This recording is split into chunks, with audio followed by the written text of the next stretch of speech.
área, foge. Não resista, fuja para bem longe. Não fique, não deixe a sua vida se basear nisso. Fuja para bem longe. Oi. Eu disse que fugir dos desejos é somente ter relação? Não é somente ter relação, é? Desejo. Não, depois nós vamos explicar sobre isso na fase do namoro. Nós vamos chegar nessa fase aí, depois eu vou explicar para você. Não é só fugir no sentido de ir lá ter relação, não é somente isso não, nós vamos ver outras coisas também que você pode fugir. Pensamentos, você tem que fugir acerca dos pensamentos, né? Tem muitas outras coisas que nós vamos entrar. Eu quero que vocês abram aí no livro de Provérbios. Nós vamos... Provérbios 28, Provérbios 30. Esses aqui são os versículos que nós vamos compartilhar da palavra e depois nós vamos nos basear em alguns temas que nós colocamos aqui que eu quero que vocês reflitam. Irmãos, esse versículo aqui, ele sempre me chamou a atenção desde quando eu namorava, ou desde quando eu era solteiro. Esse versículo ele me chamou a atenção por alguns detalhes aqui. Eu quero que vocês leiam comigo esse versículo. Provérbios 30, versículo 18, diz assim, olha: há 3 coisas que me maravilham, e a quarta... Não a conheço. Não a conheço. Quantas coisas maravilhava ele? 3. E a quarta? Eu não conheço. Agora nós vamos ver por quê. Aí diz no versículo 19: as 3 coisas e a quarta: o caminho da águia no céu, o caminho da cobra na penha, o caminho do navio no meio do mar, e o caminho do homem com a virgem. Esse ele não conhecia. Agora, por que Salomão ele escreveu isso? Né? Foi Salomão? Foi Salomão. Por que Salomão ele escreveu isso? Ele falava que 3 coisas maravilhavam ele e a quarta ele não conhecia. Eu até coloquei aqui: há 3 coisas que não deixam rastro. E a quarta é impossível de não deixar. Vocês vão ver por quê. Salomão ele escrevendo, ele diz: olha, eu me maravilho porque quando eu vejo a águia no céu, quando a águia está voando no céu, ela deixa rastro? Não. Aí ele diz aí: a cobra sobre a penha. O que é a penha? A pedra. Quando, eu já vi muitas vezes isso, quando a cobra ela vai dar para dar o bote, ela não vai pela areia, porque se ela for pela areia, ela deixa rastro. Então ela faz o que? Ela vai por cima das pedras. E ela indo por cima das pedras, ela deixa rastro? Não deixa. Aí ele diz aí: o caminho no meio do mar. Hoje pode até deixar, né? Hoje no meio do mar, os navios aí tem deixado um rastro terrível de sujeira. Mas ele antigamente não deixava, porque era, né, não era como os navios de hoje. Aí ele diz aí que essa terceira coisa maravilhava ele, que não deixava rastro, que era o navio. Ia pelo meio do mar e não deixava rastro. Mas irmãos, a quarta coisa, essa quarta coisa que ele diz aqui: é impossível não deixar um rastro. É impossível. O que é deixar um rastro? O que vocês imaginam? O que é? Uma marca. Uma consequência. Todo mundo vê. Alguém mais? Não? Alguém quer arriscar aí? Eu já falei para vocês no começo sobre isso, eu vou repetir de novo. Quando você faz uma besteira no seu namoro e fazer sexo antes do casamento, irmãos, você pode casar com aquela pessoa, casa com ela e você vai ver, não, isso não estou jogando maldição, é a consequência que você vai carregar no ombro o resto da vida. Você carrega ela, não tem como. É impossível você não carregar ela, porque ela deixou um rastro. Talvez, isso que eu estou falando para vocês, talvez você vai lá e fale assim: não, mas meu pastor não viu, meus pais não estão sabendo, mas tem alguém que está de olho em nossas vidas 24 horas. E que diante dele você deixou uma marca. Vocês estão vendo a ministério de Davi? Irmãos, um homem que não perdeu nenhuma batalha, um homem que Deus estava com ele em todas as coisas, mas teve um dia, lá diz lá no 2 Samuel capítulo 11, o tempo que os reis saíram para a guerra, Davi fez o quê? Ficou em casa. Isso foi a tristeza de Davi. E de repente ele olha lá, irmãos, tantas mulheres, tantas concubinas que ele já tinha, tantas mulheres que ele já tinha. Quem foi que ele foi escolher? Aquele não poderia. Aí o que aconteceu? Ele levou lá para o palácio e achava que o agora que escondeu ela, ninguém vai ficar sabendo. Mas deixou um rastro. E aquele rastro na vida de Davi foi o que resultou a vida dele uma tristeza. Irmãos, aquele pecadinho que nós achamos que foi um pecadinho ali, que não foi um pecadinho, foi um pecadão, né, que Davi fez. Mas aquilo resultou até mesmo nos filhos dele. Foi uma tragédia a vida de Davi. Por quê? Por um simples ato que ele fez, um simples. Irmãos, era um homem que ele tinha qualquer mulher que ele pudesse, mas foi escolher uma que não podia. Porque nessa área não existe ninguém bom. Não existe. E o desejo da mocidade, ou as paixões da mocidade, é algo que você não resiste. Não resiste. Eu já vi muitos comentários das menininhas. Mas por que você transou com ele? Ah, porque eu gosto muito dele, ele falou que se eu não fizesse isso, ele ia me abandonar. Ah, irmãos. Aí aquilo fica uma marca na vida daquela adolescente, daquela jovem, e ela nunca mais esquece. Então tome cuidado sobre isso, porque isso pode resultar na sua vida, lá na frente, um peso muito grande. Não faça esse ato, não faça essa besteira, fuja, porque você pode deixar um rastro. Talvez ninguém possa ver, ou talvez as pessoas podem ver, aí é pior ainda. Porque a vergonha é maior e nunca mais você pisa na igreja, e muitas vezes a culpa é o Senhor, porque aconteceu aquilo que Deus poderia te livrar, mas você mesmo não fugiu. Então nós temos que tomar muito cuidado sobre isso. Amém? Amém. Agora eu vou chamar um casal aqui, né? Tem alguns jovens do Parque Américo, Vila Gildo, e eu vou aconselhar isso até os líderes depois lá dos ministérios, eles fazerem isso que eu vou fazer hoje. Por quê? A nossa igreja, irmãos, nós entramos com um namoro, não temos orientação de ninguém. Primeiro, quando eu fui namorar, ninguém me orientou a nada. Como que eu teria que fazer, como que seria o certo, ninguém me orientou. Por mais que eu soubesse, mas eu não sabia tudo, porque eu estava entrando numa fase da minha vida que eu nunca tinha me envolvido. Então alguém teria que me ensinar. Não tem.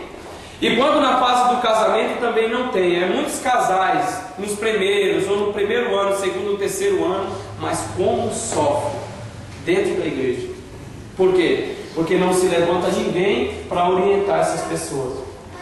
E Deus me deu uma estratégia para nós estarmos fazendo isso. Então eu gostaria de chamar aí o Fábio e a Andréia.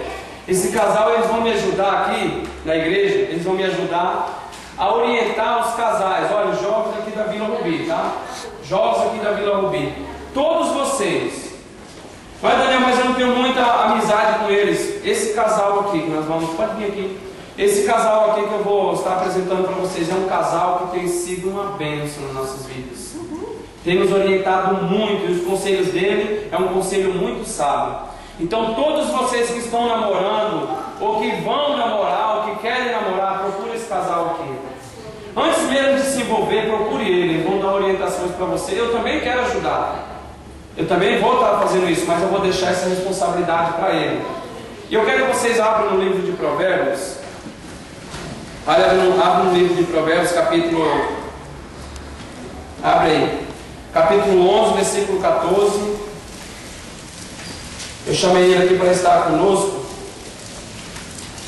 11, 14. Abriram aí? Diz assim, olha: não havendo sábia direção, o povo cai, mas na multidão de conselheiros há o quê? Segurança. Olha só. Não havendo sábia direção, não havendo alguém que direcione a pessoa no namoro, para um casamento, ou para um namoro bem sucedido, ele vai fazer o quê? Cair. Por quê? Porque você não tem orientação nenhuma. Seus pais não dão orientação. Se os pais dão, amém. Agora, se você não tem os pais que não orientam você nessa área, e você também tem um lugar, uma igreja, mas que não se fala muito dessa área, deveria ter alguém específico no ministério exatamente para isso. Então é o que eu gostaria que vocês fizessem. Antes mesmo de conhecer, vocês chegassem nele, eles vão estar orando junto com vocês, para realmente ser aquilo da vontade de Deus, para vocês não sofrerem. O conselho deles vai ser muito sábio para a vida de vocês. Então ele diz aí: não havendo sábia direção, o povo cai, mas na multidão de conselheiros há segurança. Aí no capítulo 15 também, os dois versículos que eu quero deixar com vocês. Capítulo 15, versículo 22 de Provérbios, diz assim. Amém? Amém. Diz assim, olha: onde não há conselho, os projetos saem vãos. Olha só. Aonde não há conselho, os projetos saem vãos, mas com a multidão de conselheiros se confirmarão. Está escrito isso na sua Bíblia? Está escrito? Então olha só, irmãos, como vai ser, isso vai ser uma bênção no nosso ministério. Eu creio nisso. Eu creio que muitos jovens vai passar pela etapa da adolescência, da juventude, se eles levar a sério, sem sofrer. Porque se eles levar a sério, eles não vão sofrer, porque esse casal aqui, ele vai orientar, e também eu vou estar orientando vocês acerca disso, para que vocês não sofram. Eu estou vendo muitos adolescentes, às vezes você chega na igreja, o adolescente está... Parece aquele pinto que levou mó chuva, todo molhado, você chega na igreja, aí, o que foi? Estou meio desiludido da vida. Mas o que aconteceu? Eu gostava do menino, mas aí eu cheguei na escola, ou eu cheguei na igreja, ele já estava conversando com o outro. Vocês vai deixar de acontecer isso na vida de vocês, se vocês realmente quiserem. Amém? Então, mais os adolescentes, jovem também, né? Mas os adolescentes têm sofrido muito nessa área que não deveria, se tivesse realmente alguém para aconselhar. Então vai ser esse casal aqui, o Fábio e a Andréia. Quer falar alguma coisa? Das paz. Na verdade, o Daniel nos chamou, né? Creio que é uma grande responsabilidade, mas estamos juntos, né, para poder ajudá-los. Às vezes não somente nessa situação de relacionamento, mas nós nos colocamos à disposição para conversar, bater um papo, com dificuldade, em relação ao relacionamento, emprego, enfim, eu acho que qualquer uma das dificuldades que vocês estiverem passando, né, acho que todos vocês têm a liberdade, né, de chegar até a mim, Andréia, né, creio que não teremos aí dificuldade nesse bate-papo, nesse diálogo. Colocamos aí para vocês, o pessoal dos outros ministérios também, se quiserem estar aí com a gente conversando, nós estamos aí à disposição de cada um de vocês, e agradecer a oportunidade que foi dada, essa responsabilidade pelo Daniel, o pastor Rui, nos concedeu essa missão. Deus abençoe a todos. Amém. Eu não ia falar, vou falar. Logo de oportunidade, graças a Deus. Porque eu queria falar o seguinte, como o Daniel falou, a gente não sabe tudo. E eu falo, a gente não sabe tudo, a gente não tem muitas dúvidas, sim, temos dúvidas também. Mas estamos assim, eu creio que muitas coisas a gente passou com o tempo e a gente serve para ajudá-los, não passar de repente experiência que nós passamos, para vocês passarem, Então assim, colocar assim, nós não sabemos estudar, eles são os bons, eles conhecem tudo, não conhecemos tudo.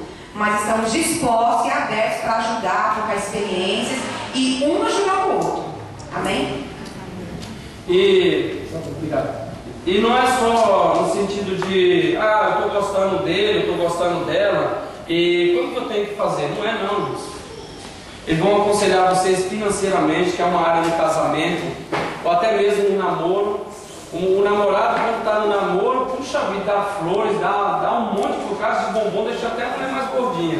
Depois que casa, Jesus, o homem fecha a mão para tirar dele, não tira de jeito nenhum. Então, também nessa área, que é uma das coisas que eu estou falando de mim, eu sofri muito, e ele vai orientar vocês acerca disso, para vocês conhecerem melhor aquela pessoa. Amém? Então vamos lá, para algumas coisas que nós vamos ver aqui. Eu gostaria que vocês, quem trouxe caderno, se não tiver, tem folha aqui, tá? Vocês podem anotar. E está filmando, depois nós vamos estar colocando no site, aí, no site da igreja, para vocês depois estar passando para outras pessoas. E até mesmo vocês reverem isso mais vezes. Então ele diz aqui, olha, o padrão de Deus para um namoro bem sucedido. Quem aqui não quer namorar, porque daí eu já peço para sair, não? Quem é que não quer? Daniel, não quero, não. Eu vim para cá hoje, mas se eu não quero namorar, não, mas você tem que namorar. Do mesmo casado você tem que namorar. Eu namoro direto, depois de casar, talvez a gente namora. O pastor Vicente tem um ditado que ele diz que crente não namora. O crente conhece, casa e depois namora. Isso é verdade, isso é realmente muito bom. Se você namorar antes do casamento, depois a mulher chama o marido para ir lá no shopping, ele, não vou não, porque estou muito cansado. Aí não tem mais pique para nada. Então namora depois do casamento, que é muito melhor. Então aqui alguns padrões, o padrão de Deus para um namoro bem sucedido. Então todos querem namorar, não querem? Amém? Então ele diz aqui, primeira coisa, espiritual. Olha, nós vamos basear, como diz em Tessalonicenses 5:23, nós temos 3 áreas nas nossas vidas que nós temos que entregar ao Pai, a Deus. E você vai ter uma vida sucedida, bem sucedida. Então ele diz espiritual, forte. Deus em primeiro lugar. Nunca seu namorado. Tá difícil, eu vou dar um óculos para você. Tá bom aí? Dá para enxergar? Senão a gente apaga as luzes aqui. Dá para enxergar? Tá aí? Tá? Então ele diz aí, olha, espiritual. Quando você coloca os padrões de Deus na sua vida, em primeiro lugar, você é uma pessoa forte. Aí ele diz aí, Deus em primeiro lugar e nunca seu namorado. Segunda coisa, vontade, né, que entra com emoções, a mente, dentro do plano de Deus. As suas emoções, aquilo, os seus desejos estão dentro do padrão de Deus, dentro da vontade, dentro dos planos de Deus. Aí ele diz corpo, físico, sob controle. Você tem a sua parte física do seu corpo sob controle, porque está dentro da vontade de Deus. Mas ele diz aí, quando o namoro está fora do padrão de Deus, o que acontece é justamente o contrário. Aí ele diz o espiritual, fraco. Irmãos, quando as coisas não estão dentro da vontade de Deus, puxa vida, como nós sofremos dentro de um relacionamento que deveria ou que deve ser uma bênção. Eu não consigo entender um casal de namorado antes de casar brigar, eu não consigo. Você chega lá, está a pessoa de cara virada, o que foi? Não estou falando com ele. Irmão, se está acontecendo isso no namoro, imagine depois do casamento o que vai acontecer. Coitado das panelas, né? Então, a fase do namoro é uma fase tremenda. Não estou falando que é mil maravilhas, mas é uma fase tremenda de você conhecer, de você estar junto da amada, né? Não, de vez ficar junto, está lá brigando, entrando em soco muitas vezes. Não deixa acontecer isso, irmãos. Aconteceu isso, cai fora, viu? Cai fora. Espero que ele não ponha a mão em você, porque se ele colocou e você mesmo assim quiser, aí você vai levar pancada no futuro. Então tome muito cuidado. Então ele diz espiritual, fraco. A sensibilidade espiritual está cauterizada, está morta. Tem muita gente hoje, dentro das igrejas, que a vida espiritual dela está morta. Por quê? Muitas vezes o namorado chega para ela e fala assim, hoje tem culto dos jovens, você não vai, vamos para o shopping, vamos para o cinema hoje. É errado no cinema? Não. É errado no Ibirapuera? Não. É errado ir à praia? Também não. Mas tem momento para todas as coisas. Aí você fala assim, olha, hoje nós vamos para a igreja, hoje é o culto no domingo à noite. Não, hoje nós vamos jantar fora. E muitas vezes você deixa Deus para seguir a opinião do seu namorado. Sabe o que vai acontecer com a sua vida? Você vai ficar morto. A sua vida espiritual vai afundar. Porque você está colocando o seu namorado em primeiro lugar. Você está colocando a pessoa que você gosta em primeiro lugar. Está tirando o lugar que é de Deus. E quando você tira o lugar que é de Deus, ele vai embora, porque ele não pode ficar. Você tirou ele de lá. Você colocou outra coisa no lugar de Deus, ele vai embora, ele não pode ficar. E quando Deus não está em primeiro lugar, tem um versículo lá em Eclesiastes 9, versículo 4:9, isso, 4:9 de Eclesiastes. Ele diz que é melhor ser 2 do que 1. Ele diz: o cordão de 3 dobras não se quebra tão depressa. Você já ouviu isso? Fala muito em casamento, não é? E nós sempre colocamos a terceira dobra como Deus. Irmãos, Deus não tem que ser a primeira dobra. Se Deus ser a terceira dobra, quer dizer o seu namoro está errado, ou o seu casamento está errado. Deus, ele tem que ser a primeira. Ele é a primeira dobra. Sabe por quê? Diz lá no Mateus 19,6, ele diz assim, olha, e o que Deus ajuntou, se Deus ajuntou, ele é a primeira dobra. A outra que veio morar com ele. Ele diz, o que Deus ajuntou, não separe o homem. Então, a terceira dobra pode ser você ou sua esposa, e não Deus. Deus tem que ser a primeira dobra, para poder dar certo o relacionamento. Amém? Amém. Vocês estão entendendo? Amém. Então nós temos que entender isso aqui, a espiritual. Tem muita gente na igreja que o espiritual está fraco. Como eu acabei de falar, as emoções, vontade, mente descontrolada. A pessoa não consegue mais se controlar. Tá aqui, muitas vezes o namorado aqui do lado, mas quando está fraco o relacionamento, a pessoa do lado dela está desconfiando que ela está traindo ela. E acontece um monte de coisa quando a sua mente, as suas emoções está fraca, a sensibilidade, a vontade da mente está descontrolada. Aí para finalizar ele diz o corpo, o físico. O que acontece? Quando está fraco, o espiritual e o emocional, o que acontece? Para você ceder à vontade, é rapidinho. E é onde o erro de muita gente na igreja. Porque achando que dando o seu corpo, ele vai segurar a pessoa. Irmãos, não faça isso. Nós temos um caso na Bíblia que diz, segundo Samuel capítulo 13, que é um dos filhos de Davi, chamado Aminon. Ele amava sua irmã, amava ela como nunca amou. Irmãos, e a Bíblia diz que ele teve um conselho de um jovem, de um parente dele. Ele falou, olha, chama ela, fala para o seu pai para ela fazer lá um bolo para você, e quando chegar lá você, pega ela. Mas ela realmente não cedeu. Só estou dando um exemplo para você. A moça não cedeu, mas muitas vezes a moça cede para poder segurar o carro.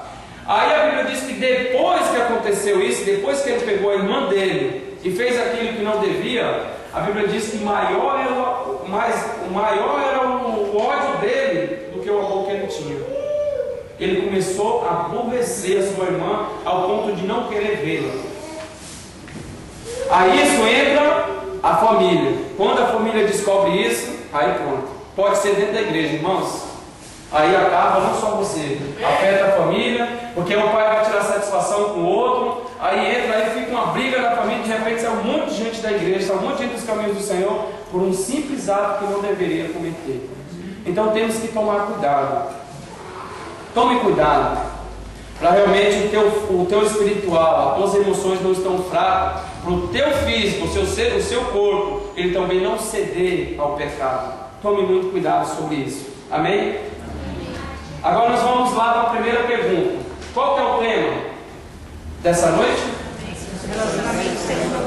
Relacionamento segundo a vontade de Deus. Passa dá para a Ruth, se ela vai me ajudar aí.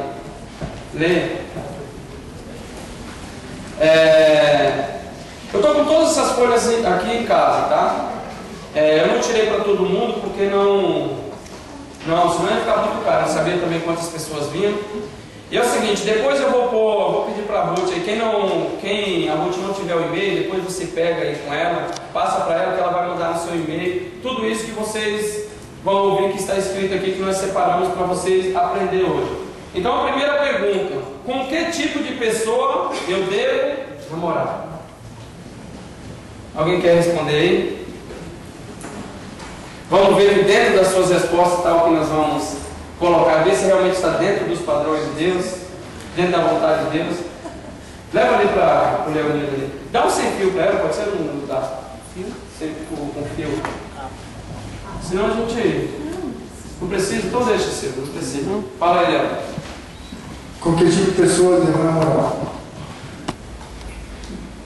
Eu sempre que tem instruídas, por exemplo, a moça, o comportamento dela dentro de casa com os pais, se ela obedece ou não,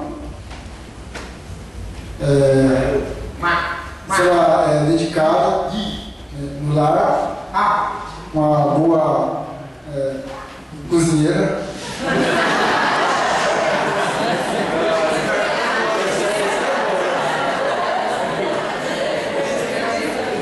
Que cuida do lar, deixa a casa em ordem, não é relaxada, prudente,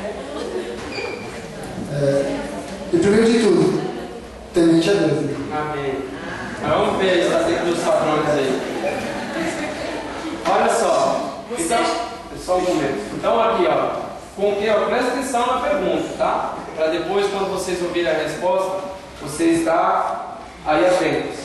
Com que tipo de pessoa eu devo namorar? Pode falar, Ruth. Você já pensou nas qualidades que espera encontrar na pessoa amada? Observe as dicas a seguir e decida somente após uma séria avaliação. Dicas para um bom namoro. O que ele ou ela pensa sobre Deus? Ele dá testemunho de uma vida comprometida com Deus? É bondoso? É educado? Como reage aos problemas que a vida lhe traz? É companheiro? É amigo? É briguento? É sensível? Demonstra consideração? Já estabeleceu alvos para o futuro? Como ele lida com dinheiro? A pessoa que estou namorando está interessada em servir a Deus? Essa pessoa demonstra interesse por coisas espirituais? Aqueles homens e mulheres que estão habituados a seguir a palavra de Deus na vida são melhores esposos e esposas, simplesmente porque a Bíblia contém a receita para um casamento bem-sucedido. Olha só. Então tem muitas coisas aí que vocês ouviram aí.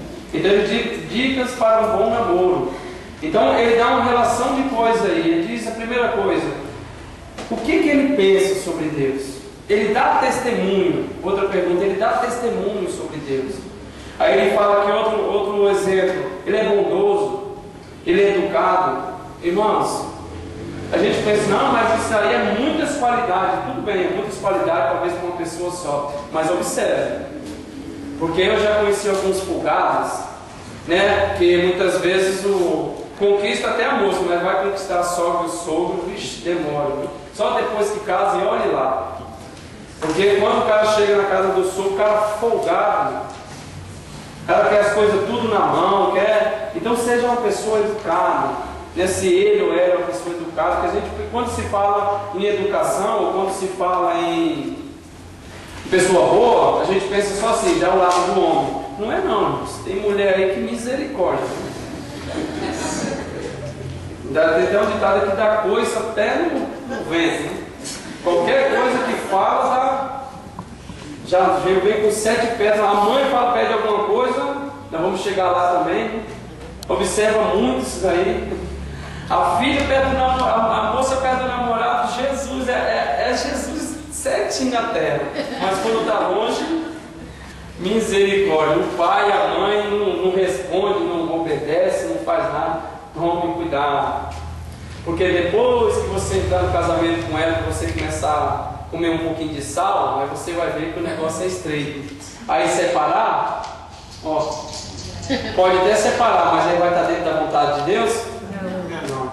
Um relacionamento segundo a vontade de Deus. Então ele diz aqui bastante como reage aos problemas que a vida traz. Como que ele reage? Ele pensa no futuro. E como que ele pensa acerca disso aqui? Ó? Como que ele age? Se você está com um namorado que você pergunta para ele: quanto você ganha? R$1.000. Quanto é que você tem na poupança? Nem um centavo. Gasta tudo com tênis, com roupa. É o casamento. Isso aí deixa para depois. Tome cuidado. Porque isso aí pode dar problema no futuro. Então nós temos que tomar cuidado com algumas dicas que realmente nós temos que entender acerca da pessoa que nós queremos para nós. Como eu falei para vocês, tem algumas perguntas e eu não quero demorar tanto sobre isso. Nós vamos marcar outro. Eu vou estar passando isso que nós estamos passando hoje aqui para vocês. Eu vou passar no e-mail de vocês, para vocês chegarem em casa, também dar uma lida. Tá bom? Tá bom.